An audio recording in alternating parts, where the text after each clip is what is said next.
Pemirsa, apa tanggapan Dewan Penasehat Tim Kampanye Nasional Jokowi Ma'ruf usai debat perdana kemarin sudah bersama kami malam hari ini di Prime Time News. Anggota Dewan Penasehat TKN Jokowi Ma'ruf sekaligus Ketua Umum P3 Romahur Muzi. Selamat malam, Mas Romi. Terima kasih telah bergabung bersama kami. Anda puas dengan hasil debat tadi malam? Puas banget lah. Puas banget ya? Puas banget. Bahkan sampai mengatakan unggul 3-1 ya? Sebenarnya kalau Ibarat jurinya garang bola. istilah saya itu 5-0 gitu. Cuman karena jurinya nggak terlalu garang ya 3-1 lah begitu. Ada hitung-hitungannya nggak 3-1? Ada. Jadi pertama ketika Pak Jokowi menyampaikan tentang komitmen terhadap keberpihakan gender. Itu kan Pak Prabowo kemudian ternyata terbata-bata menjawab tentang dari sekian banyak kepengurusan partai yang dia pimpin, itu hanya satu orang perempuan. Bagaimana mau mengatakan keberpihakan pada skala negara kalau kepada institusi yang dia pimpin, itu ternyata tidak terefleksikan. Kemudian itu yang kedua, itu Jokowi. satu ya.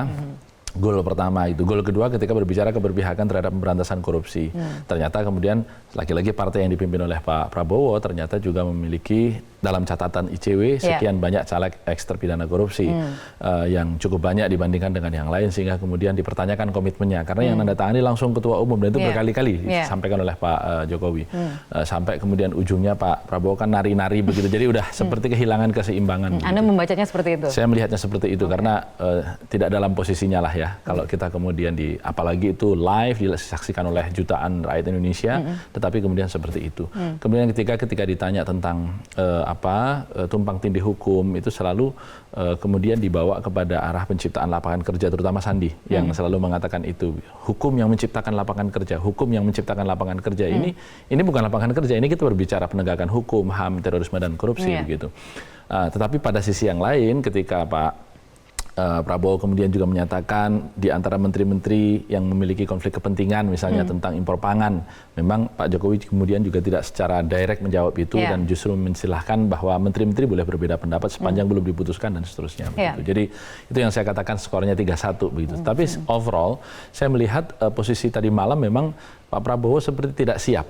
Gitu. Anda membacanya seperti itu? Saya melihatnya seperti itu. Indikasinya? Atau mungkin justru malah menggampangkan saya melihat Padahal itu. kan kisi-kisi pertanyaan sudah diberikan. Sudah diberikan. Mungkin juga tidak menyiapkan diri untuk mendasarkan diri kepada teks atau masukan yang ternyata kemudian tidak dibacakan sama sekali atau tidak dilihat sama sekali. Meskipun sesekali 2-3 kali melihat itu. Karena misalnya contohnya membawa begitu ya? Boleh. Memang boleh. Gitu ya? Memang boleh. Nah ini yang kemudian menjadi sorotan. Banyak kemudian dipersoalkan gitu, melihat bahwa kisi-kisi ini kan sudah diberikan sebelumnya.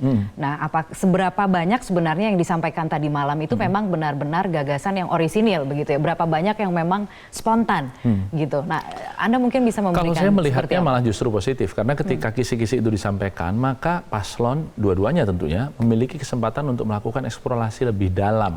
Itulah kenapa dalam amatan beberapa pakar komunikasi, saya juga mengikutinya di netizen begitu bertebaran, debat tadi malam itu kurang hidup sebenarnya. Ya, karena dibandingkan dengan posisi 2014 yang lalu di mana panelis hadir di sana dan bertanya langsung kemudian melakukan pendalaman misalnya, itu akan membuat suasana debat menjadi lebih hidup.